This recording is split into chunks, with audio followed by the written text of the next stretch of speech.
ഇബ്നു ഹജർ ഹൈതമി റളിയല്ലാഹു അൻഹു അതാ ശാഫിഈ മദ്ഹബിലെ പ്രബല ഗ്രന്ഥമായ തുഹഫയിൽ അത് രേഖപ്പെടുത്തിയിട്ടുണ്ട് കേട്ടോ. അതുകൊണ്ട് സുന്നി അല്ലാത്ത കക്ഷി മയ്യിത്തിന് ഇമാമത്ത് വെക്കാൻ വേണ്ടി എഴുന്നേറ്റ് കയറി നിൽക്കുമ്പോൾ ഞാൻ കുടുംബക്കാരനാണെന്ന് പറയുമ്പോൾ കുടുംബക്കാരനായാലും നിനക്കതിന് അർഹതയില്ലെന്ന് പറയാനുള്ള ഈമാനും അത് പറയാനുള്ള ഇൽമും മുസ്ലിം ലോകം കൈവരിക്കണം കേട്ടോ. ഞാൻ പറഞ്ഞതൊക്കെ കിതാബിന്റെ അടിസ്ഥാനത്തിലാണ്. ആർക്ക് സംശയമുണ്ടെങ്കിലും എപ്പോഴും ചോദിക്കാവുന്നതാണ്. ഇരിക്കട്ടെ സഹോദരന്മാരെ, ഇനി എന്താ നബി സല്ലല്ലാഹു അലൈഹി വസല്ലം തങ്ങൾ ഈ മാസത്തെ സംബന്ധിച്ച് പറയുന്നത്? വമൻ അവസ്സബ്റു വഹുവ ശഹ്റുസ് സബ്രി വഹുവ ശഹ്റുസ് സബ്രി. അതേ, വഹുവ ശഹ്റുസ് സബ്രി, അത് ക്ഷമയുടെ മാസമാണ്. ക്ഷമയുടെ മാസമാണ് നോമ്പ്. ക്ഷമയുടെ മാസമാണ്. ക്ഷമിക്കുന്നവർക്ക് കണക്കില്ലാത്ത പ്രതിഫലം എന്നല്ലേ ഖുർആൻ പറഞ്ഞത്? അവിടെ ക്ഷമിച്ച് ജീവിക്കേണ്ട മാസമാണത്. ക്ഷമ, അതിന്റെ പ്രതിഫലം സ്വർഗമാണ്. ക്ഷമയുടെ പ്രതിഫലം സ്വർഗമാണ്. നോമ്പ് കൊണ്ടുള്ള പ്രതിഫലം സ്വർഗം തന്നെ. സ്വർഗം സമ്പാദിക്കാൻ വേണ്ടി നോമ്പെടുക്കണം. ആ നോമ്പ് വശഹുറുൽ മുവാസാത്ത്. നബി സല്ലല്ലാഹു അലൈഹി വസല്ലം പിന്നെയും പറയുന്നു, ആ മാസം പരസ്പര സഹായം ചെയ്യേണ്ട മാസമാണ്. പരസ്പരം സഹകരിക്കേണ്ട മാസമാണ്. പരസ്പര സഹായം എന്ന് പറഞ്ഞാൽ സഹായിക്കേണ്ട രംഗത്ത് സഹായം നടത്തും കേട്ടോ. പരസ്പര സഹായം എന്ന് പറഞ്ഞാൽ അതാണ്, സഹായിക്കേണ്ട രംഗത്ത് സഹായിക്കുക. അതിനുള്ള മാസമാണ്. വശഹുറുൻ യുസാദു ഫീഹി റിസ്ഖുൽ മുഅ്മിൻ. മോമിനായ മനുഷ്യന്റെ ഭക്ഷണം, ആ ഭക്ഷണത്തിന് അല്ലാഹു തആല വർദ്ധനവ് നൽകുന്ന മാസമാണ്. മോമിനായ മനുഷ്യന്റെ റിസ്ക് വർദ്ധിപ്പിക്കുന്ന മാസമാണ്. മൻ ഫത്തറ ഫീഹി സായിമൻ കാന ലഹു മഗ്ഫിറതൻ ലിദുനൂബിഹി. ആ പരിശുദ്ധ റമദാനിൽ നോമ്പുള്ള ഒരു മനുഷ്യനെ ആരെങ്കിലും നോമ്പ് മുറിപ്പിച്ചാൽ, നോമ്പ് തുറപ്പിച്ചാൽ, കാന ലഹു മഗ്ഫിറതൻ ലിദുനൂബിഹി, അതവന്റെ പാപം പൊറുക്കാൻ കാരണമാണ്. അതേ, അവനെ നരകത്തിൽ നിന്ന് അല്ലാഹു മോചിപ്പിക്കുന്ന സംഗതിയുമാണ്. നരകത്തിൽ നിന്ന് മോചനം ലഭിക്കാനുള്ള കാരണമാണ്. വകാന ലഹു മിസ്ല അജ്രിഹി മിൻ ഗൈരി അൻ യന്തഖിസ മിൻ അജ്രിഹി ശൈ. എന്ന് മാത്രമല്ല, അവനുണ്ടാകുന്നതാണ് മിസ്ലു അജ്രിഹി മിൻ ഗൈരി അൻ യന്തഖിസ മിൻ അജ്രിഹിം ശൈ.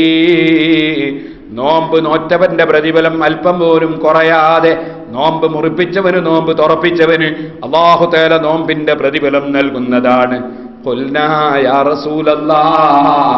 നബി സല്ലല്ലാഹു അലൈഹി വസല്ലം നോമ്പിനെ സംബന്ധിച്ച് ഈ പ്രസംഗം നടത്തിയപ്പോൾ ഞങ്ങൾ ചോദിച്ചു, അല്ലാഹുവിന്റെ റസൂലേ, ലൈസ കുല്ലുനാ നജിദു മാ നുഫ്തിറു ബിഹി സായിം. ഞങ്ങൾക്ക് എല്ലാവർക്കും നോമ്പ് തുറപ്പിക്കാൻ മാത്രമുള്ള ഭക്ഷണം ഉണ്ടാവൂല നബിയേ. സഹോദരന്മാരെ, സ്വഹാബത്തിന്റെ കാലം, നബി സല്ലല്ലാഹു അലൈഹി വസല്ലം തങ്ങളെ കാലം പട്ടിണി കിടക്കുന്ന കാലമല്ലേ? അവരല്ലാഹുവിന് ഇബാദത്തെടുത്തത് പട്ടിണിയും കിടന്നിട്ടല്ലേ? അവരതാ ഇസ്ലാമിന് വേണ്ടി പടപൊരുതിയത് കല്ലും വയറ്റിന് വെച്ച് കെട്ടിയിട്ടല്ലേ? അവര് സങ്കടത്തോടെ ചോദിക്കുകയാണ്, നബിയെ, നോമ്പ് തുറപ്പിക്കാനുള്ള ഭക്ഷണം ഞങ്ങളിൽ എല്ലാവരടുത്തും ഉണ്ടാവൂല നബിയെ. നോമ്പ് തുറപ്പിക്കണമെന്ന് വല്ലാത്ത ആശയുണ്ട്, പക്ഷേ ഭക്ഷണമില്ല. അവര് സങ്കടം പറയാണ്. സുബ്ഹാനല്ലാഹ്, ഞാൻ ഒരു വിവരക്കേടിനെ സംബന്ധിച്ച് ഇങ്ങനെ ആലോചിച്ചു. എന്ത് വിവരക്കേടുന്നത്? ബിസ്മില്ലാഹിർ റഹ്മാനിർ റഹീം. എൻ്റെ ഭാര്യ അടുത്ത് പ്രസവിച്ചു. 7ാമത്തെ കുട്ടിയാണ്. അള്ളാഹു എല്ലാ കുട്ടികളും നന്നാക്കട്ടെ. നമ്മളെല്ലാവരുടെ മക്കളെയും അള്ളാഹു നന്നാക്കട്ടെ. അപ്പോൾ 7ാമത്തെ പ്രസവം നടന്നപ്പോൾ ആസ്പത്രിയിൽ നിന്ന് ഡോക്ടർ ചോദിക്കുകയാണ്, നിങ്ങളുടെ അടുത്ത് നല്ല പൈസ ഉണ്ടാവില്ലേ? നല്ല പൈസ ഉണ്ടാവില്ലേ? അതുകൊണ്ടായിരിക്കും പ്രസവം നിർത്താത്തത് എന്ന് വന്നിട്ട് ഡോക്ടർ ചോദിക്കുകയാണ്. നിങ്ങൾ ശരിക്കും മനസ്സിലാക്കണം ഞാൻ പറയുന്ന കാര്യം. ഞാനിങ്ങനെ ആലോചിച്ച്, മനുഷ്യന്മാർക്കൊന്നും ബുദ്ധിയില്ലേ? ഡോക്ടർമാർക്കും തീരെ ബുദ്ധിയില്ലാണ്ടായോ? എന്തേ? നിങ്ങളൊന്ന് ആലോചിച്ച് നോക്ക്. ഒരു 50 കൊല്ലം മുമ്പ് ജീവിച്ച പ്രായമുള്ള ഒരാളെ കൂട്ടം നിങ്ങൾ വിളിക്കുക. 50 കൊല്ലം മുമ്പ് ജീവിച്ച ഒരാൾ, അതിന് വലിയ പ്രായം, ഒരു 60 വയസ്സുള്ള ആൾ വിളിച്ചാൽ എത്ര 60 വയസ്സുള്ള ഉണ്ട് ഇവരെ? നിങ്ങൾ അവരോട് ചോദിച്ചു നോക്ക്, 50 കൊല്ലം മുമ്പ് ഇന്ത്യയിൽ എത്ര ഉണ്ടായിരുന്നു ജനസംഖ്യ എന്ന് ചോദിച്ചു.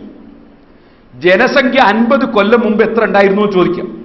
അപ്പൊ അവരൊരു ജനസംഖ്യ പറയും, ഒരുപക്ഷെ 50 കോടി എന്ന് പറയുന്നു കൂട്ടിക്കോ. എന്നാൽ ഇപ്പൊ ജനസംഖ്യ എത്ര ഉണ്ട് എന്ന് ചോദിക്കും. അപ്പൊ അവർ പറയും 100 കോടിന്റെ മേലെ ഉണ്ട് എന്ന് പറയും. എന്നിട്ട് നിങ്ങൾ അയാളോട് ചോദിക്കുക, 50 കൊല്ലം മുമ്പാണോ നമ്മളെ രാജ്യത്ത് ഞെരുക്കവും ദാരിദ്ര്യവും, അല്ല ഇപ്പോഴാണോ എന്ന് ചോദിക്കും. ഉള്ള അനുഭവമാണ് ഞാൻ പറയുന്നത്, അനുഭവം. അത് ആർക്കെങ്കിലും നിഷേധിക്കാൻ കഴിയുമോ? 10 കൊല്ലം മുമ്പുള്ളതിനേക്കാൾ എത്ര ജനസംഖ്യ കൂടിയിട്ടുണ്ട് ഇപ്പോ. പക്ഷെ 10 കൊല്ലം മുമ്പുള്ളതിനേക്കാൾ എത്ര സാമ്പത്തികമായി പുരോഗമിച്ചിട്ടുണ്ട് രാജ്യം? നിഷേധിക്കാൻ കഴിയുമോ? ഡോക്ടർക്ക് കഴിയോ, എഞ്ചിനീയർക്ക് കഴിയോ, വക്കീലിന് കഴിയോ, അല്ലെങ്കിൽ ജഡ്ജിയായിട്ട് റിട്ടയർമെന്റ് ആയിട്ട് ആരെങ്കിലും പ്രസവിച്ചിട്ട് പൈസ കൊടുക്കണമെന്ന് പറഞ്ഞാൽ കഴിയോ?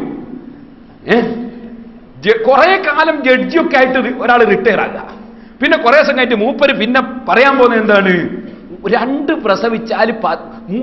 പ്രസവിച്ചാല് മൂന്നാമത് പ്രസവിച്ചിട്ട് ഒരു കുട്ടിക്ക് 16 രൂപ ഫൈൻ അടക്കണോ? പ്രസവിച്ച് പോകാനുള്ള സ്വാതന്ത്ര്യം ഇല്ലാതാക്കുന്ന ഒരു ലോകം നിങ്ങളൊന്ന് ആലോചിച്ചു. എന്നാ ഒന്ന് ചിന്തിച്ചൂടെ? ഈ പ്രായമുള്ള ആളുകൾക്കെങ്കിലും ചിന്തിച്ചൂടെ? ഞങ്ങളെ ചെറുപ്പത്തിലുള്ളതിനേക്കാണ് എത്രയോ ജനങ്ങൾ ഇന്ന് ലോകത്ത് കൂടിയിട്ടുണ്ട്. ആ കൂടിയതിന് മാത്രം സാമ്പത്തികമായിട്ട് പുരോഗതി ഉണ്ടായിട്ടുണ്ട്. ആള് കുറഞ്ഞപ്പോഴല്ലേ ഞെരുക്കം? ഞാൻ ചോദിക്കട്ടെ, മുമ്പ് കാലത്ത് അരി തീരെ കിട്ടാത്ത കാലമില്ലായിരുന്നോ? ഭക്ഷണം കഴിക്കാൻ കഴിവില്ലാത്ത കാലമില്ലായിരുന്നോ? വസ്ത്രമില്ലാത്ത കാലം ഉണ്ടായിരുന്നില്ലേ? എന്റെ വാപ്പയൊക്കെ പറഞ്ഞ് ഞാൻ കേട്ടിട്ടുണ്ട്, പുതിയാപ്പിളിന്റെ കൂടെ പോകാൻ വേണ്ടി ഒറ്റക്കുപ്പായാന്നുള്ളൂ. ഒറ്റക്കുപ്പായം, അത് അലക്കി തേച്ചിട്ട് വേണം പിറ്റേന്ന് പിന്നെയും പോകണമെങ്കിൽ. തേക്കലില്ലെന്ന്, അലക്കിയിടല. തേക്കുന്ന പരിപാടി തന്നെയില്ല. ഇപ്പം നമ്മളെ കുട്ടികളോടൊക്കെ എത്ര കുപ്പായുണ്ടെന്ന് ചോദിച്ചാൽ സുബ്ഹാനല്ലാഹ് എണ്ണിയാ തീരില്ല. ആ രൂപത്തിലില്ലേ കുപ്പായ എത്ര, സുബ്ഹാനല്ലാഹ്, മുണ്ടെത്ര, വസ്ത്രം എത്ര, ഭക്ഷണം എത്ര, എത്രയാണ് അള്ളാഹുത്തിന് നിയമത്ത് ചെയ്തത്? ആള് വർദ്ധിച്ചപ്പോഴല്ലേ അള്ള നിയമത്ത് ചെയ്തത്? എന്തേ മനുഷ്യന്മാർക്ക് ഇത്ര വിശ്വാസം ഇല്ലാതെയായി പോയത്? ആള് വർദ്ധിക്കുന്നതിനനുസരിച്ച് അള്ള നിയമത്ത് ചെയ്യല്ലേ ചെയ്തത്? അനുഭവമല്ലേ അത്? അംഗസംഖ്യ കൂടുന്നതിനനുസരിച്ച് അള്ളാഹു തആല കൂടുതൽ കൊടുത്തു അല്ലേ? അതെല്ലാം അങ്ങനെ തന്നെയല്ലേ? ബുദ്ധി മനുഷ്യന്മാർക്ക് കുറഞ്ഞുപോയി. അതുകൊണ്ട് ഇപ്പൊ മനപ്പാടാക്കുന്ന അറിഞ്ഞൂടെ കുട്ടിക്ക്. അതുകൊണ്ട് മനപ്പാടങ്ങൾ കണക്കി വെച്ചു എണ്ണിട്ട് കുട്ടികളോട് വെച്ചാൽ അറിയില്ല, കാൽക്കുലേറ്റർ എടുക്കട്ടെ, മനക്കണക്കറിഞ്ഞൂടാ. അതുപോലെ തന്നെ മനപ്പാട് തീരെ ഇല്ലാത്തപ്പോ അല്ല എന്ത് ചെയ്തു? കമ്പ്യൂട്ടർ ഇറക്കി കൊടുത്തു. കാരണം ഈറ്റിയൊക്കെ എന്തായാലും തലേ കയറില്ല, ഇതിന്റെ തലേ കയറ്റട്ടെ. അങ്ങനെ ഓരോന്നും മനുഷ്യനെ അള്ള പടച്ചതല്ലേ? ആ അള്ളാഹ്ക്കറിയില്ലേ ഈ മനുഷ്യനെ എങ്ങനെ ജീവിപ്പിക്കണോ? അള്ളാഹ്ക്കറിയില്ലേ? അള്ള ഏറ്റെടുത്ത കാര്യമല്ലേ റിസ്ക്? അള്ള ഏറ്റെടുത്ത കാര്യമല്ലേ കാര്യം? അപ്പൊ അള്ളാഹുവിൽ വിശ്വാസമില്ലാത്തവൻ പറയുന്നത് പോലെ വിശ്വാസം ഉള്ളവർ പറയാൻ പാടുണ്ടോ? ചിന്തിക്കാൻ പാടുണ്ടോ? നമ്മളെ മുസ്ലിമീങ്ങൾ തന്നെ അങ്ങനെ ആലോചിച്ചാലോ? എന്ത് മക്കൾ കൂടുതലായ ഞെരുക്കം വരും? എന്ത് വിഡ്ഢിത്തായി പറയുന്നത്? മക്കൾ കൂടുതലായോണ്ടും ഞെരുക്കം വരൂല, ആള് കൂടിയോണ്ടും ഞെരുക്കം വരൂല എന്ന് മാത്രമല്ല, അതിനെപ്പറ്റി ഇപ്പം പ്രസംഗിക്കാൻ സമയമില്ല, അതിനെപ്പറ്റി ഒരു പ്രസംഗം തന്നെ നടത്തേണ്ടിയുണ്ട്. ഞാനിങ്ങനെ ആലോചിക്കുക, ഇതെന്തൊരു പരിപാടിയാണ്? നമ്മളൊക്കെ ഇപ്പൊ കുറ്റിയാടി പള്ളിയിലെത്തി, നിങ്ങളൊക്കെ ദിക്റാൽക്കൊക്കെ വന്നു ഇവിടെ എത്തിയതിന്റെ ശേഷം നിങ്ങൾ എന്ത് ചെയ്യുക? നിങ്ങൾ റോട്ടും മേലെ ഇറങ്ങിയിട്ട് ഒട്ടാകെ കല്ലെടുത്ത് വെക്കുക. ഇനി ആരും വരണ്ടാന്ന് പറയാം. തോന്നിയാസല്ലേ അത്? നിങ്ങൾ വരുമ്പോൾ ആരും തടഞ്ഞിട്ടില്ല, പിന്നെ നിങ്ങൾ വന്നതിന് ശേഷം ഇനി വരുന്നവരെ തടയേ? ചോദിക്കട്ടെ, നമ്മളിവിടെ ജനിക്കുമ്പോൾ ആരോ തടഞ്ഞിട്ടില്ല. ഈ തടയണമെന്ന് പറയുന്നവൻ ജനിച്ചെങ്ങനെ? എന്നാ അവന്റെ മുമ്പുള്ളവന് തടഞ്ഞിട്ടുണ്ട് ഇയാൾ ഉണ്ടാവുമായിരുന്നു. അവന്റെ മുമ്പുള്ള ആള് തടഞ്ഞിട്ടുണ്ട് ഇയാൾ ഉണ്ടാവുമായിരുന്നോ? ഓരോരോ വിഡ്ഢിത്വം, സുബ്ഹാനല്ലാഹ്, വിവരക്കേട്. അതിനെ സംബന്ധിച്ച് എന്ത് പറയാനാ? അല്ലേ ഞാൻ പറയട്ടെ, നമ്മളെ രാജ്യം മുഴുവനും അങ്ങനെ അഥവാ ഇങ്ങനെ